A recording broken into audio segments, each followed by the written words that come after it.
നമസ്കാരം. സതീർത്ഥ്യ സംവാദത്തിലെ രണ്ടാം ഭാഗത്തിലേക്ക് ഏവർക്കും സ്വാഗതം.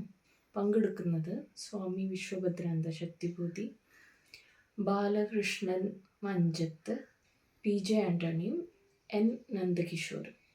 മൂല്യങ്ങൾ ഇതുപോലെ കാലാനുസൃതമായിട്ട് മാറിക്കൊണ്ടിരിക്കുന്ന മൂല്യങ്ങളുടെ ഒരു പ്രവാഹമുണ്ട്. ആ പ്രവാഹവും ഈ കൃതികളുടെ വ്യാഖ്യാനത്തിലൂടെ ജനങ്ങളിലേക്ക് എത്തുന്നുണ്ട്. അപ്പോ ഒരു നവീകരണം, പൊതുവെ നമ്മളുടെ സമൂഹത്തെ നവീകരിക്കുന്ന ഒരു പ്രവൃത്തി യഥാർത്ഥം നടക്കുന്നുണ്ട്. ആത്മീയമായിട്ടുള്ള ഒരു ഔന്നത്യം മാത്രമല്ല, അത് വളരെ ഭൗതികമായിട്ടുള്ള തലത്തിൽ പോലും കൂടിയും ഈ കൃതികൾ നമ്മുടെ മനുഷ്യ സമൂഹത്തെ, ഭാരതത്തിലെ മനുഷ്യ സമൂഹത്തെ പ്രത്യേകിച്ച് ഇത് വളരെ വലിയ നിലയിൽ പ്രേരണ ഈ സമൂഹത്തെ നവീകരിക്കുന്നതിൽ രാമായണത്തെ അതിമനോഹരമായി ഉപയോഗപ്പെടുത്തിയ വ്യക്തിയാണ് മഹാത്മാഗാന്ധി. 620 നാട്ടുരാജ്യങ്ങൾ പോരടിച്ചു നിൽക്കുന്ന ഒരു കാലഘട്ടത്തിൽ ബ്രിട്ടീഷ് സാമ്രാജ്യത്വത്തെ പറഞ്ഞയക്കാൻ, അതിന് പകരം നമുക്ക് ഒരു രാജ്യമുണ്ടാക്കാൻ ഗാന്ധിജി ഉപയോഗിച്ച വാക്ക് രാമരാജ്യം എന്നാണ്. അപ്പൊ രാമൻ എന്ന് പറയുന്ന ഈ വലിയ പ്രതിഭാസത്തെ നവീകരണത്തിനും സ്വാതന്ത്ര്യത്തിനും സമരത്തിനും വേണ്ടി അതിസമർത്ഥമായി മഹാത്മാഗാന്ധി ഉപയോഗിച്ചിരുന്നു. ആ മഹാത്മാഗാന്ധി ഉപയോഗിച്ച രാമനെ ഇനി ഇന്ത്യക്ക് മുന്നോട്ട് പോകാൻ ഉപയോഗിക്കാൻ പറ്റുമോ എന്ന് ചിന്തിക്കേണ്ടതല്ലേ? അതൊരു വലിയ വെളിച്ചമാണ് രാമൻ. ഭാരതത്തിന്റെ ഒരു വലിയ വെളിച്ചമാണ് രാമൻ. ആ വെളിച്ചത്തിന്റെ വിശദാംശങ്ങളാണ് നമ്മുടെ ചർച്ചയിൽ വരേണ്ടത്. പിന്നെ കാലഘട്ടത്തിനനുസരിച്ച് രാമനെ ഉപയോഗിച്ചു എന്ന് പറയുമ്പോ തന്നെ അവിടെ സ്വയം അത് വലുത്ത സിദ്ധമായിട്ട് പറയാണ്ട് തന്നെ കിട്ടുന്ന ഒരു കാര്യമുണ്ട്. അതായത് കാലത്തിനനുസരിച്ച് ഈ ഇതിഹാസത്തിലുള്ള കഥാപാത്രങ്ങളെയും അവരുടെ പുരുഷന്മാരെ, അവരെ അവതാര പുരുഷന്മാരോ ആരോ ആവട്ടെ, അവരെ വ്യാഖ്യാനിക്കാനുള്ള പൊട്ടൻഷ്യൽ ആ കൃതിയിലുണ്ട്. ആ പൊട്ടൻഷ്യൽ ആ കൃതിയിൽ വെച്ചിട്ടുണ്ട്. അതുകൊണ്ടാണ് എനിക്ക് 2 എഴുതാൻ പറ്റിയത്. അതുകൊണ്ടാണ് PK ബാലകൃഷ്ണൻ. അപ്പൊ ഈ പൊട്ടൻഷ്യൽ കണ്ടെത്തിയിട്ട് ജഡം അത് കഴിഞ്ഞു പോയി. അങ്ങനെ ഈ കല്ലിലേക്ക് ഒതുക്കുന്നതിന് പകരം രാമനെ എങ്ങനെ ഓർഗാനിക് ആക്കാം, ജൈവാക്കിക്കൊണ്ട് ഇന്നത്തെ കാലഘട്ടം ഗാന്ധിയുടെ രാമൻ അവിടെ കഴിഞ്ഞു. ഈ ഭാരതത്തെ മുഴുവൻ ഒറ്റ ചരടിലാണ് കോർത്തു. അത് അദ്ദേഹം എന്താ പറയാ അനിതര സാധാരണമായ വൈഭവത്തോട് ചെയ്തതാണ്. ഇന്നത്തെ കാലഘട്ടത്തിൽ ഇതിനെ നമുക്ക് എങ്ങനെ ഉപയോഗിക്കാം? അപ്പൊ മറ്റേ രാമനിലോ വ്യത്യാസം വരുത്തേണ്ടതുണ്ടോ? അല്ല, വരുത്തുന്നതുകൊണ്ട് പ്രശ്നമില്ലോ, വരുത്തുമ്പോഴല്ലേ അത് കാലഘട്ടത്തിന് അനുയോജിച്ചിട്ട് വരുള്ളൂ. അപ്പൊ ഈ ഇതിഹാസങ്ങളിലെ കാലാതീത അംശം എന്ന് പറയുന്നത് രാമൻ എന്ന് പറയുന്ന രമിപ്പിക്കുന്നവൻ, ലോകരഞ്ജകത്വം.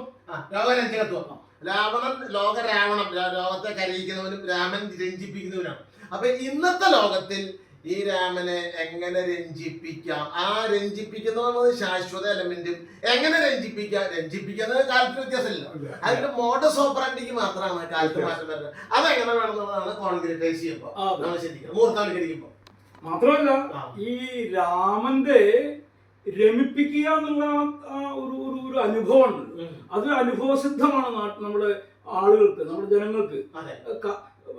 കാലങ്ങളായിട്ട് രമിപ്പിക്കല്, സമൂഹത്തെ സന്തോഷിപ്പിക്കല്, സുസ്ഥിതിയിൽ എത്തിപ്പിക്കുന്നത്.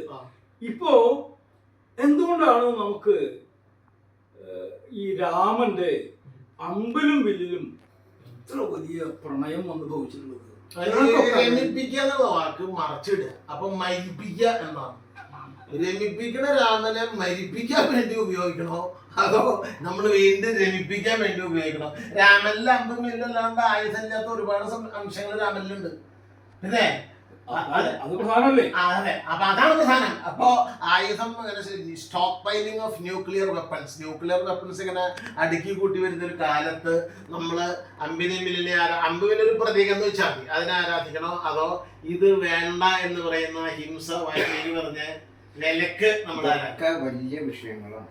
ഒന്നാമത്തെ കാര്യം, ഗാന്ധിജി രാമനെ ഇന്ത്യയെ കോർത്ത് കെട്ടാനുള്ള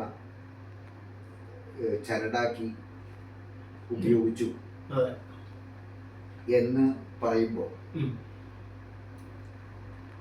ആ ചരട് ഒരുപാട് പ്രശ്നങ്ങൾ ഉണ്ടാക്കിയിട്ടുണ്ട്. ആ. അതും കൂടിയാണ് നമ്മളിപ്പോൾ അനുഭവിക്കുന്നത്. അത് നമ്മൾ രാഷ്ട്രീയ വിഷയമാണ്, അത് അവിടെ നിൽക്കട്ടെ. പക്ഷെ രാമനെ എന്തിനു ഉപയോഗിക്കാം ഇനിയത്തെ കാലത്ത്, അതൊരു ചോദ്യമാണ്. അത് പറഞ്ഞിട്ട് നമുക്ക് നിർത്താം. മറ്റേ അഹിംസയാണോ ഹിംസയാണോ എന്നൊക്കെ പോയാൽ നമ്മള് വല്ലാതെ പോയി. എനിക്ക് പറയാൻ കുഴപ്പമൊന്നുമില്ല. രാമനെ എങ്ങനെ ഇന്നത്തെ കാലത്തിന് ഉപയോഗിക്കും? രാമനെ ഇന്നത്തെ കാലത്തിന് ഉപയോഗിക്കുക എന്ന് പറയുമ്പോൾ രാമന്റെ അടിസ്ഥാന സ്വഭാവം ഇന്നത്തെ കാലത്തിന് ഉപയോഗിക്കുക എന്നേ പറയാൻ പറ്റും. ആ അടിസ്ഥാന സ്വഭാവം എന്താണ്? ഒരു ക്യാരക്ടർ ഉണ്ട് എന്നുള്ളതാണ്. ക്യാരക്ടർ ഉണ്ട്. ആ ക്യാരക്ടർ ശരിയോ തെറ്റോ എന്നുള്ളത് വിശദാംശങ്ങൾ ചർച്ച ചെയ്യുമ്പോൾ കുട്ടികൃഷ്ണന്മാരുടെയൊക്കെ മനസ്സ് വെച്ച് ചിന്തിക്കുമ്പോൾ ചിലപ്പോൾ കുറച്ച് കുഴപ്പമുണ്ട് എന്ന് പറയുന്നത്. പക്ഷെ ഒരു ക്യാരക്ടർ ഉണ്ട് രാമൻ. ആ ക്യാരക്ടറിനെ നിങ്ങൾ അംഗീകരിക്കുന്നുണ്ടോ ഇല്ലയോ എന്നുള്ളതാണ് അടുത്ത പ്രശ്നം. ഞാൻ പറയുന്നത് ഇവിടുത്തെ എല്ലാ മനുഷ്യരും അത് അംഗീകരിക്കുന്നുണ്ട് എന്നുള്ളതാണ്. കാരണം നിങ്ങൾ ശ്രീകൃഷ്ണനെ തൊഴും, ശ്രീകൃഷ്ണനെ ഇഷ്ടമാണെന്ന് പറയും. പക്ഷെ നിങ്ങളുടെ ഭർത്താവ് ശ്രീകൃഷ്ണനാവണമെന്ന് ആഗ്രഹിക്കുന്ന ഒരു സ്ത്രീ ഉണ്ടാവില്ല.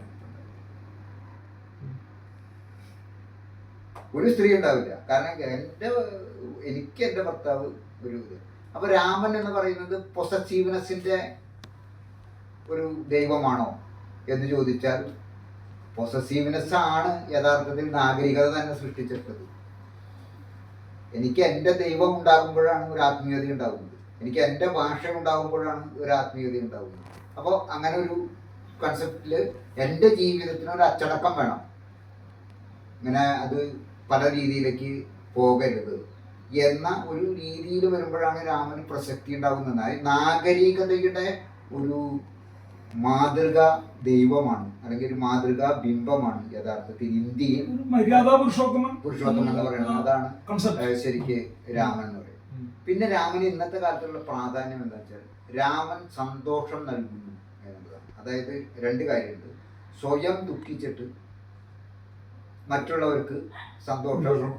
അതായത് സ്വന്തം മനസ്സ് ഒരു പട്ടട പോലെ കത്തിയെരിയുമ്പോൾ മറ്റുള്ളവർക്ക് അത് ചന്ദ്രനെ പോലെ പൂനിലാവിനെ പോലെ അനുഭവപ്പെടുത്തുന്ന ഒരു വ്യക്തിത്വമാണ് രാമന്റെ വ്യക്തിത്വം എന്ന് പറയുന്നത്. ഈ ഇതില് ഹാപ്പിനെസ് ഇൻഡെക്സ് ഒരു വളരെ പ്രധാനം. ഇപ്പോൾ ഒരു രാഷ്ട്രം നല്ല രാഷ്ട്രമാണോ അല്ലയോ എന്ന് അളക്കുന്നതിന് ഐക്യരാഷ്ട്രസഭ ഉപയോഗിക്കുന്ന ഒരു പുതിയ മാനദണ്ഡമാണ് ഹാപ്പിനെസ് ഇൻഡെക്സ് എന്ന് പറയുന്നത്. ഈ ഹാപ്പിനെസ് ഇൻഡെക്സ് വെച്ചിട്ട് നമ്മൾ ചിന്തിച്ചു നോക്കുമ്പോൾ ഈ രാമൻ എല്ലാ രാഷ്ട്രത്തിനും ആവശ്യമാണ്. ഏതർത്ഥത്തിൽ? എല്ലാവരെയും രമിപ്പിക്കുന്നവൻ, സന്തോഷിപ്പിക്കുന്നവൻ എന്ന അർത്ഥത്തിൽ. നിങ്ങൾ ഒരു രാമനെ ഉപയോഗിച്ച് ആളുകളെ പേടിപ്പിക്കാനാണ് ശ്രമിക്കുന്നതെങ്കിൽ അതിനേക്കാൾ രാമവിരുദ്ധമായ ഒരു പ്രവൃത്തി നിങ്ങളെ കൊണ്ട് ചെയ്യാൻ പറ്റില്ല എന്നുള്ളതാണ് പ്രശ്നം. രാമൻ ഇപ്പോ പേടിപ്പെടുത്തുന്ന എന്തോ സ്വത്വമായിട്ട് മാറി അതായത് രാമഭയം വേണ്ട, രാമസ്നേഹം മതി. രാമസ്നേഹം. ദൈവഭയം വേണ്ട, ദൈവസ്നേഹം. രാമഭയം വേണ്ട, രാമസ്നേഹം മതി. അങ്ങനെയാണ് ഓർപ്പിക്കുക.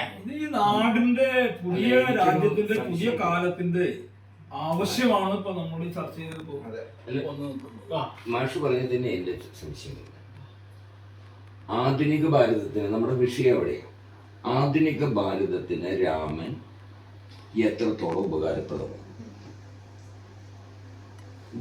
ആധുനിക ഭാരതം എന്ന കൺസെപ്റ്റ് വരുമ്പോൾ ഹിമാലയം മുതൽ കാശ്മീർ മുതൽ കന്യാകുമാരി വരെ നീണ്ടു കിടക്കുന്ന ഭാരതം എന്ന ഇന്നത്തെ ഈ സംസ്കാരത്തിന് രാമന്റെ കാലത്തോളം പാരമ്പര്യം ഇല്ല. കാരണം രാമചരിത എഴുതപ്പെട്ട കാലഘട്ടത്തിൽ, ഈ രാമചരിത എഴുതപ്പെട്ട കാലഘട്ടത്തിൽ ഭാരതം എന്ന ഇന്ന് നമ്മൾ കാണുന്ന ഒരു സംസ്കാര പൈതൃകം ഇല്ല. എങ്ങനെ നമുക്ക് ആധുനിക കാലഘട്ടത്തിൽ ഉപയോഗിക്കാം? ഇതിലെ ഒരു കാര്യം പറയാനുള്ളത്, ഈ രാമന്റെ ഉത്തരരാമായണം എന്ന് പറയുന്ന കൃതിയിലാണ് ഈ ശംഭൂകവധം. ഇത് ഞാൻ മാധ്യമത്തിലൊരു ലേഖനം, രാമൻ വിഗ്രഹവും വിഗ്രഹഭഞ്ജനവും എന്നായിരുന്നു ആ ലേഖനത്തെ പറ്റി. അതില് അംബേദ്കർ തന്നെ പറയുന്നുണ്ട് ഈ ശംഭൂകന്റെ കഥ തെറ്റാണ്. കാരണം എന്താണെന്ന് വെച്ചാൽ അത് ഉത്തരരാമായണത്തിലാണ്, അത് വാൽമീകിയിൽ ആരോപിക്കുന്നതിൽ ഒരു അർത്ഥവുമില്ല. ഉത്തരരാമായണം പിന്നീട് ആരോ എഴുതിയ ഒരു കൃതിയാണ്. അത് ഒരു വശം. രണ്ടാമത്തെ വശം ഉള്ളത് രാമന്റെ ക്യാരക്ടറിനെ കുറിച്ചാണ് നമ്മൾ സംസാരിക്കുന്നത്. ക്യാരക്ടർ എന്ന് പറയുന്നത്, ഞാൻ സത്യസന്ധനാണ് എന്ന് സത്യം പറയുന്ന ആളാണ് എന്ന് വിളിക്കുക. അങ്ങനെ ഒരു ക്യാരക്ടറാണ് എൻ്റെ. സത്യം പറയുന്ന ആളാണ് ഞാൻ എങ്കിൽ, ഞാൻ രാമന്റെ കാലത്താണ് ജീവിച്ചിരുന്നെങ്കിൽ വാൽമീകിയുടെ പോലെ രാമനെ ചോദ്യം ചെയ്യും, താൻ ചെയ്തത് കൊള്ളരുതാ എന്നാടോ, ആരോ പറഞ്ഞത് കേട്ടിട്ട് ഭാര്യയെ കാട്ടിന് ഉപേക്ഷിക്കലല്ല മാനവധർമ്മം. രാജധർമ്മം തന്നെ എന്തോ ആയിക്കോട്ടെ, മാനവധർമ്മം അതല്ല. അതുകൊണ്ട് രാജാവെ, നീ ഉപേക്ഷിച്ച പെണ്ണിനെ ഞാൻ സംരക്ഷിക്കും, അതിനുള്ള ചങ്കൂറ്റം ഉണ്ട് എനിക്ക്, അതുകൊണ്ടാണ് ഞാൻ കവിയായിരിക്കുന്നത് എന്ന് പറഞ്ഞൊരു വാൽമീകി ഉണ്ട്. ആ വാൽമീകി രാമനെ വിമർശിച്ചിട്ടുണ്ട്. ആ വിമർശന ധൈര്യം എന്ന് പറയുന്ന ക്യാരക്ടറുള്ള ഒരാൾ ഇന്ന് കാലത്ത് ജീവിച്ച നരേന്ദ്രമോദിയെ വിമർശിക്കും, പിണറായി വിജയനെ വിമർശിക്കും, ആരാണോ ഭരിക്കുന്നത് അവരെ വിമർശിക്കുന്നു. അതാണ് ഋഷിയുടെ ധൈര്യം എന്ന് പറയുന്നത്. ഈ ക്യാരക്ടർ രാമനുണ്ടോ എന്നുള്ളതാണ് പ്രശ്നം. ഇപ്പൊ ഞാൻ പണ്ട് കാലത്ത് ചവണ വെച്ചിട്ട് ഇങ്ങനെ മാങ്ങ വീഴ്ത്തു, ചവണ വെച്ച് മാങ്ങ വീഴ്ത്തിയപ്പോൾ നിങ്ങൾ അയാൾക്ക് നല്ല ഉന്നുണ്ടല്ലോ എന്ന് പറയും. ഇപ്പൊ ഞാൻ എൻ്റെ ഒരു തോക്ക് തന്നാൽ ഞാൻ അവിടെ ഡിവൈസാണ് മാറുന്നത്, ഉന്നം എന്ന് പറയുന്ന ഗുണം മാറുന്നില്ല. രാമന് അന്നത്തെ ഭരണഘടനാനുസൃതമായി കൃത്യമായി രാജ്യം ഭരിക്കാനുള്ള ഒരു പ്രതിജ്ഞാബദ്ധത ഉണ്ടായിരുന്നു. അതുകൊണ്ടാണ് രാമൻ ഭരണാധികാരികളിൽ നല്ലവൻ എന്നുള്ള ഒരു ഇത്. കാരണം അന്നത്തെ ഭരണഘടന അനുസരിച്ചാണ് ഭരിച്ചത്. ഇന്ന് അംബേദ്കർ എഴുതിയ ഭരണഘടനയ്ക്ക് കീഴിൽ രാമന്റെ ക്യാരക്ടറുള്ള ഒരാളാണ് ഭരിക്കുന്നതെങ്കിൽ, രാമന്റെ ക്യാരക്ടറുള്ള ഒരു ആളാണ് ഭരിക്കുന്നത്, അയാളുടെ ഭാര്യ ചിലപ്പോൾ അയാൾ കടലിൽ ഉപേക്ഷിച്ചേക്കാം, പക്ഷേ നാടിനെ ഉപേക്ഷിക്കില്ല എന്ന് കരുതി ഭാര്യ ഉപേക്ഷിച്ചവരൊക്കെ രാമന്മാരാണെന്ന് അർത്ഥമില്ല. ഞാൻ ഇപ്പോഴത്തെ പ്രധാനമന്ത്രി ഉദ്ദേശിച്ചിട്ടില്ല.